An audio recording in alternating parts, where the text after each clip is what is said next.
झारखंड आपके साथ, मैं हूं शिप्रा झा। झारखंड की महिलाओं के लिए आज बड़ा दिन है, क्योंकि हम आपको बड़ी खबर बता दें, आज से मैया सम्मान योजना की शुरुआत होने जा रही है और पाकुड़ से मुख्यमंत्री हेमंत सोरेन इस योजना की शुरुआत करेंगे। महिलाओं के खाते में 1,000 रुपए दिए जाएंगे और ऐसी 57,000 महिलाएं होंगी जिनके खाते में 1,000 रुपए जाएंगे। 31 अगस्त से पहले पैसे उनके अकाउंट में भेजे जाने वाले हैं। तो बड़ी खबर आपको बता रहे हैं और ये बड़ा तोहफा सरकार की तरफ से महिलाओं को रक्षाबंधन के पहले अब हेमंत सोरेन की तरफ से आज ही मुख्यमंत्री मैया सम्मान योजना की शुरुआत की जानी है। और देखिए 57,000 महिलाएं हैं जिनको इसका लाभ मिलेगा। महिलाओं को 1,000 रुपए मिलेंगे और साल में 12,000 रुपए मिलने वाले हैं। तो ऐसे में मैया सम्मान योजना को लेकर जो तैयारी चल रही थी, पहले से ही कई सारी महिलाओं ने रजिस्ट्रेशन कराया है और अब बताया जा रहा है कि आज जब इसकी शुरुआत हो जाएगी तो सीधे उनके अकाउंट में पैसे ट्रांसफर हो जाएंगे। 31 अगस्त से पहले ही सरकार का ये आदेश है कि अकाउंट में पैसे डाल दिए जाएं। न्यूज़ 18 संवाददाता अविनाश कुमार अधिक जानकारी के साथ जुड़ गए हैं। अविनाश, मैया सम्मान योजना एक महत्वाकांक्षी योजना हेमंत सरकार की, आज इसकी शुरुआत होने वाली है। क्या कुछ तैयारी है और किस तरीके से बड़े पैमाने पर आज इसे लॉन्च किया जाएगा? तो अविनाश से हम जुड़ेंगे और इसको लेकर तैयारियों की बात भी करेंगे, क्योंकि देखिए आज मुख्यमंत्री हेमंत सोरेन जो हैं पाकुड़ जाने वाले हैं और पाकुड़ में ही इस योजना की शुरुआत की जाएगी। आज से ही मैया सम्मान योजना की शुरुआत होनी है, जिसमें महिलाओं के खाते में 1,000 रुपए दिए जाने हैं। न्यूज़ 18 संवाददाता अविनाश कुमार अधिक जानकारी के साथ जुड़ गए हैं। अविनाश, आज से इस योजना की शुरुआत होने वाली है और कई लोगों को इंतजार भी था इस योजना का।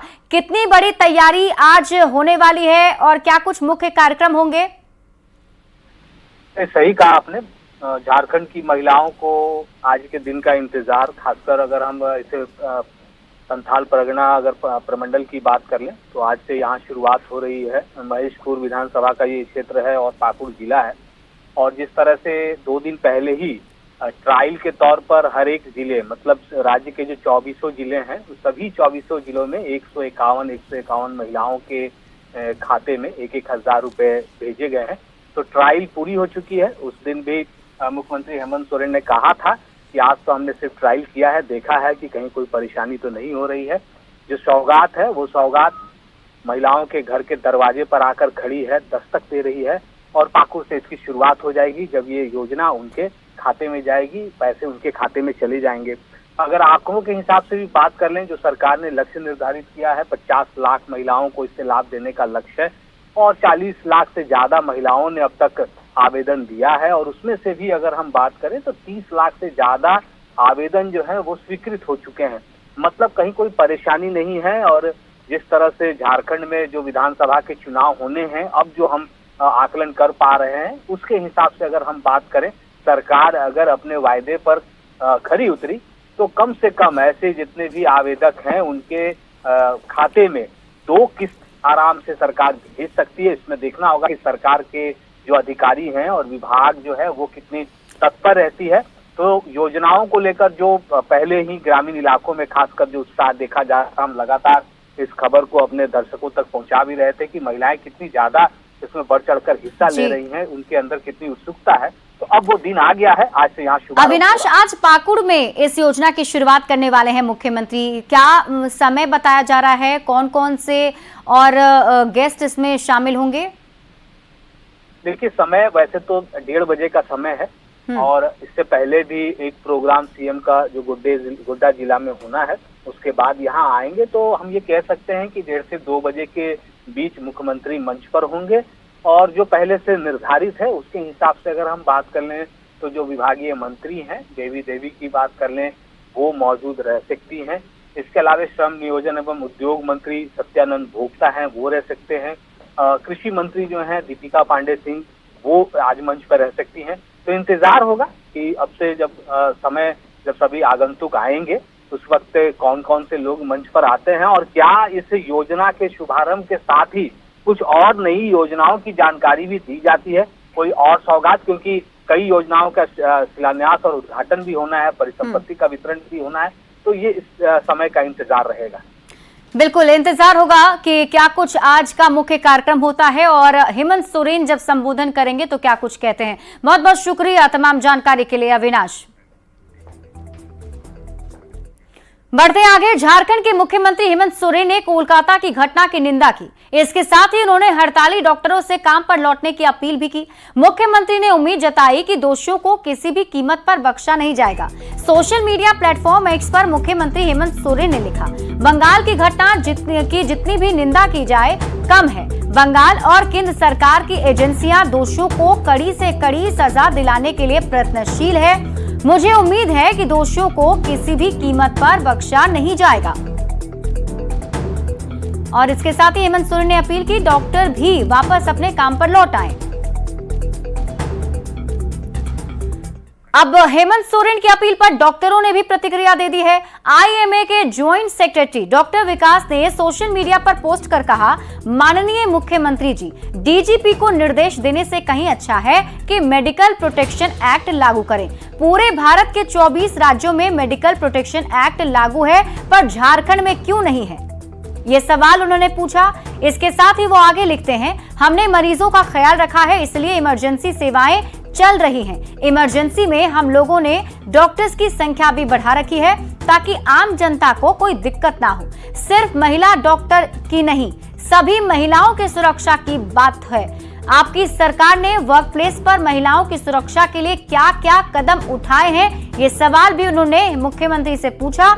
इसके साथ ही वो आगे लिखते हैं कि बाकी का तो मुझे पता नहीं, परंतु रिम्स में ना तो उन्हें अलग रूम मिलता है, यानी कि जो महिला कर्मचारी वहां काम करती हैं, महिला डॉक्टर्स हैं, उनके लिए ना तो अलग रूम है और ना ही अलग बाथरूम। सीसीटीवी की बात तो छोड़ ही दीजिए, अगर बात पर विश्वास ना हो तो आप कभी भी रिम्स आ सकते हैं।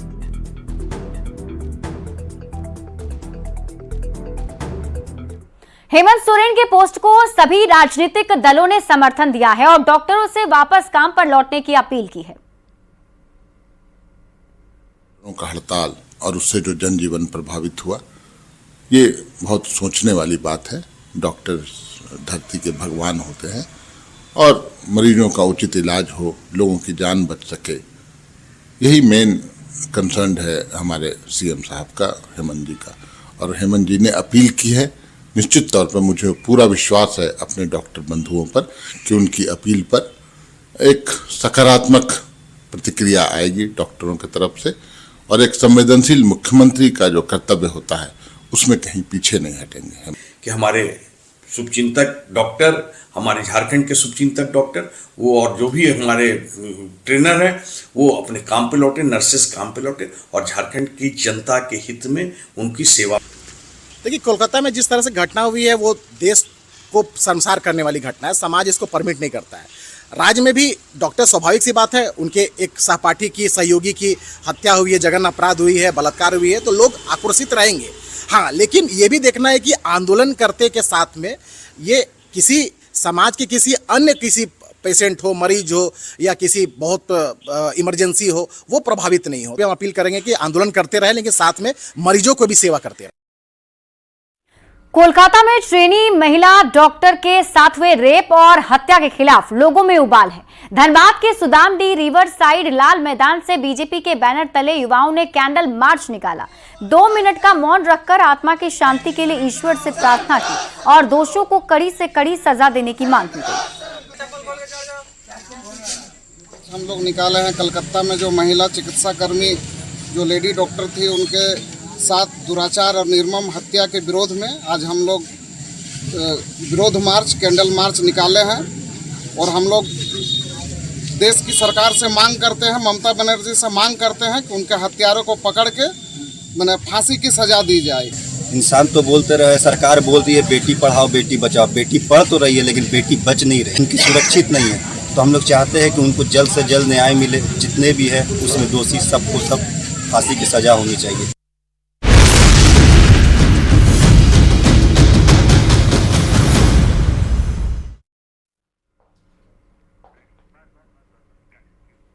और अब बात करते हैं चुनाव से जुड़ी खबरों की। विधानसभा चुनाव की दहलीज पर खड़े झारखंड की राजनीति में एक बार फिर से हलचल तेज हो गई है। कल तक जहां चंपाई सोरेन और लोबिन हेम्ब्रम के बीजेपी में जाने की चर्चा थी, वहीं आज लोबिन हेम्ब्रम और चंपाई सोरेन की मुलाकात ने कई सवाल खड़े कर दिए हैं। लोकसभा चुनाव में पार्टी लाइन से बाहर जाकर चुनाव लड़ने पर जेएमएम लोबिन हेम्ब्रम को बाहर का रास्ता दिखा चुकी है, जिसके बाद लोबिन बीजेपी की तरफ बढ़ रहे हैं और वे इसकी पुष्टि भी कर चुके हैं, जबकि चंपाई सोरेन लगातार बीजेपी में जाने के सवाल को टाल रहे हैं। ऐसे में इन दोनों की मुलाकात को लेकर अब कई सवाल खड़े हो रहे हैं। बिंदा से क्या बातचीत हुई? वो ऐसे आया था, हमसे भेंट किया। हाँ। मुलाकात हुई, क्या बोला? वो तो कहे कि वो बीजेपी में जा रहे हैं, उन्होंने तो कह दिया है। वो सब हमसे बात नहीं किया, जो पहले से हम लोग का बात होते रहता था वही बात हुआ है, हमसे कोई ऐसा बात नहीं किया। लोबिन हेम्ब्रम और चंपाई सोरेन की मुलाकात को लेकर झारखंड में सियासत काफी तेज हो गई है। हालांकि जेएमएम की तरफ से इस पर प्रतिक्रिया सामने आ गई। जेएमएम का कहना है कि बीजेपी का आईटी सेल है जो ऐसा भ्रम फैला रहा है। वहीं बीजेपी का मानना है कि जेएमएम में बड़े नेताओं को सम्मान नहीं दिया जाता है। मिलने जाएगा और कोई मिल लिया तो वो कोई गुनाह नहीं हो गया, और मुझे पूरा विश्वास ही नहीं, यकीन है चंपाई बाबू हम लोगों के अभिभावक हैं, गार्जियन हैं। हेमंत जी के दिलों में भी उनके प्रति बहुत सम्मान है। ऐसा कोई भी निर्णय चंपाई बाबू नहीं लेंगे जिससे पार्टी पर प्रतिकूल प्रभाव पड़े, और उनके वो भी एक पूरे झारखंड में उनका एक अलग रुतबा, एक अलग स्थान है। मुझे नहीं लगता है ऐसी गलती वो करेंगे। जहाँ तक आदरणीय चंपाई सोरेन जी का मामला है, मुझको लगता है दूर दूर तक इस तरह की कोई बात नहीं होगी। और चंपाई सोरेन जी झारखंड के मुख्यमंत्री भी रहे हैं। उस समय कठिन परिस्थिति में हेमंत सोरेन जी के जेल जाने के बाद उस समय ने झारखंड मुक्ति मोर्चा और पूरे गठबंधन को संवारा और एक नया निखार भी दिया। तो हमको लगता है कि चंपाई सोरेन जी ऐसा कुछ नहीं करेंगे, और भारतीय जनता पार्टी सुगुफा जो छोड़ती है वो सुगुफा छोड़ती रहेगी। मैं ज़रूर कह सकता हूं कि झारखंड मुक्ति मोर्चा संगठन के अंदर और झारखंड मुक्ति मोर्चा की सरकार के अंदर में लोग, वरिष्ठ नेता अपने आप को उपेक्षित, अपने आप को प्रताड़ित महसूस कर रहे हैं। चंपाई सोरेन जी झारखंड मुक्ति मोर्चा की इतने लंबे समय से झारखंड मुक्ति मोर्चा को सेवा दी है। झारखंड मुक्ति मोर्चा को कोल्हान प्रमंडल में खड़ा करने में उनकी भूमिका रही है। कोल्हान टाइगर के नाम से उनको लोग जानते हैं। उनको किस तरह दूध में गिरे हुए मक्खी के जैसे निकाल कर बाहर कर दिया गया। लोहरदगा पहुंचे आजसू सुप्रीमो सुदेश महतो ने रोजगार के मुद्दे को लेकर हेमंत सोरेन सरकार पर जमकर निशाना साधा। उन्होंने कहा कि अलग राज्य के नाम पर राज्य को बेचने वाले सत्ता पर काबिज हैं। हेमंत सरकार रोजगार के मुद्दे पर पूरी तरह से फेल है। आज रोजगार पर बात नहीं करती क्योंकि सरकार ने जो वादा किया था वो अब पूरे नहीं हुए हैं। ये सरकार नौकरी पर तो बात नहीं कर सकती है, क्योंकि ये सरकार का कमिटमेंट जो था वो सरकार फेल हो चुकी है, असफल हो चुकी है। युवाओं के साथ एक बड़ा धोखा हुआ है। राज्य में रोजगार सृजन के नाम पर, नौकरी देने के नाम पर बनने वाली सरकार, जहां 5 साल नौकरी वर्ष में देने की बात की थी, आज पूरा 5 साल हमारा बीतने वाला है। 5 साल बीतने के बाद भी ये आंकड़ा 50,000 भी नहीं पार किया है।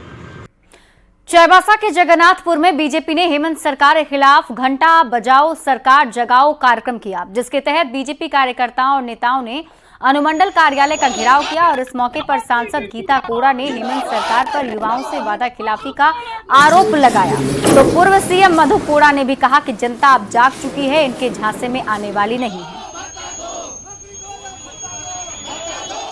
आज जरूरत है हमारे सभी झारखंडियों को जागने की, हमारे नौजवान युवा साथियों को जागने की कि सोरेन ने जो आपसे वादा किया, जो आपको कहा, उसकी पोल खोलने की।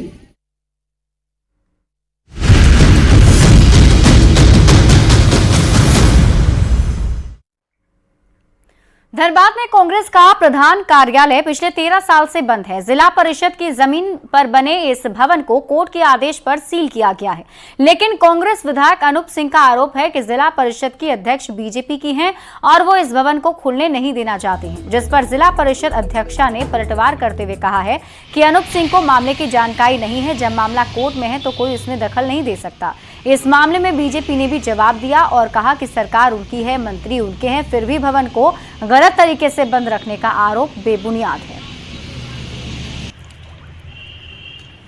सरकार ने ऑलरेडी ये लिख कर दे दिया कि आप इसका रेंट तय करा दीजिए और इनको भवन वापस कर दीजिए, लेकिन जब जिला परिषद चेयरमैन ही आपका नहीं है, वो बोर्ड में पारित ही नहीं करना चाहता है, तो आप इसको कैसे कर सकते हैं? उसका अधिकार है कि वो बोर्ड में किस चीज को लाता है कि नहीं लाता है। जब हमारा चेयरमैन आएगा तब हम पारित करेंगे इसको। एक तो उनके द्वारा ये गलती हुआ कि जिला परिषद के जमीन पे उन्होंने भवन बनाया, तो उसका कोई एनओसी जिला परिषद से नहीं लिया गया। उसके दूसरी बात है कि ये मामला न्यायालय में है और कोर्ट के केस पे तो हम कुछ नहीं कर सकते हैं ना, इसका आदेश तो कोर्ट ही देगा ना कि इसको खुलवाना है कि नहीं खुलवाना है। तो न्यायालय से इसको ऑर्डर दिलवा दें, फिर उसके बाद वो अगर हम लोग पे आरोप लगाए तो हम लोग को समझ में आता है। सरकार उनकी, मंत्री उनके, सब लोग आ करके मंत्री लोग यहाँ बयान देके गए वहाँ पे कि अब एकदम कुछ दिनों के अंदर ये खुलने वाला है। ये नाटक किसको दिखा रहे हैं? जिला परिषद पे आरोप लगा रहे हैं कि अरे कोई जिला परिषद नहीं भैया, आप जिला परिषद क्या है? जिला परिषद जिला जो और भी लोग तो बंद था, तो सब खुल गया ना, कोर्ट में जाके अपना लिए। जब अब मामला न्यायालय में है तो भाजपा जिला परिषद क्या मतलब है? बोकारो में आनंद मार्ग की साध्वी की आत्मदाह के बाद आनंद मार्ग संस्था की ओर से आक्रोश मार्च निकाला गया, जिसमें हजारों की संख्या में शामिल हुए संस्था के साधु साध्वी और आम लोग भी शामिल हुए। आरोपियों को सजा और संस्था को जमीन के बदले मुआवजा देने की मांग की गई। दरअसल पेटरवार प्रखंड की दारीदा पंचायत में सड़क निर्माण के लिए स्कूल भवन तोड़ने से आहत एक आनंद मार्ग संस्था से जुड़ी महिला ने सोमवार को आत्मदाह कर लिया था। आरजी कर मेडिकल कॉलेज के अंदर जो डॉक्टर का जो हत्या हुई है, बलात्कार हुआ है, हम उसकी कड़ी निंदा करते हैं और हमारी ये मांग है कि जितने भी दोषी हैं उन सभी दोषियों के ऊपर जो कड़ी कार्रवाई जब वहाँ पे की जाए, क्योंकि इस केस को जो दबाने की कोशिश हो रही है, जिसके तहत अभी जो पोस्टमार्टम की रिपोर्ट आई है वो ये कह रही है कि ये ज़्यादा लोगों ने जो बलात्कार किया है, ज़्यादा लोगों का इसमें इन्वॉल्वमेंट है। तो कहीं ना कहीं प्रदेश की सरकार, वहाँ का प्रशासन जो है उन गुनहगारों को बचाने की कोशिश कर। बोकारो में यूपी के सहारनपुर की नक्काशी की झलक देखने को मिल रही है। सहारनपुर से आए कारीगर शहर में सोफा, चेयर और कई लकड़ी के सामानों को बेच रहे हैं। सोफा सेट की कीमत 8,000 से लेकर 60,000 तक है। देखिए न्यूज़ 18 संवाददाता मृत्युंजय कुमार की रिपोर्ट। उस दौरान उत्तर प्रदेश के चुनावी सभा में प्रधानमंत्री नरेंद्र मोदी ने सहारनपुर के लकड़ी के कारीगरी की बात खुले मंच से कही थी। हालांकि उस समय लोग कारीगरी के बारे में नहीं जान रहे थे, लेकिन बोकारो में सहारनपुर के कारीगरों के बनाए सोफा, झूला, चेयर सहित अन्य सामानों की बिक्री की जा रही है। हम तस्वीर दिखाना चाहते हैं कि बोकारो का यह सेक्टर 4 सर्कस मैदान के पास सहारनपुर से आए जो व्यवसायी हैं वो खुले आसमान के नीचे जो हैं वो वहाँ के नक्काशी किए हुए लकड़ी के सामान, सोफा, झूला और चेयर सहित अन्य सामानों की बिक्री कर रहे हैं। सर हम आते हैं जब मेला लगता है, मेले में माल बेचते हैं हम लोग। अच्छा बाद जो मेला ख़त्म हो जाता है तो थोड़ा हल्का रेट कर बाहर रख के उसको निकाल देते हैं। तो नक्काशी अच्छा लगा, इसीलिए हमने रुका और थोड़ा ये सब चीज़ देखने का मौका मिला। तो कभी कभी देखने का मौका मिलता है, बराबर तो ये सब चीज़ मिलता नहीं है। जिस प्रकार सहारनपुर से आए जो दुकानदार है उसने बताया कि बोकारो में जो लोग हैं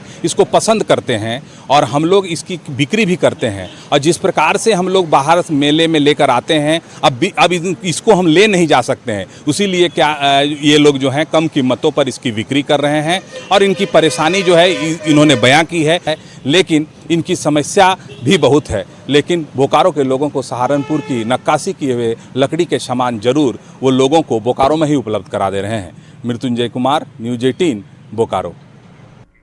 और यहाँ रुक एक छोटे से ब्रेक के लिए, जल्द लौटते हैं वापस।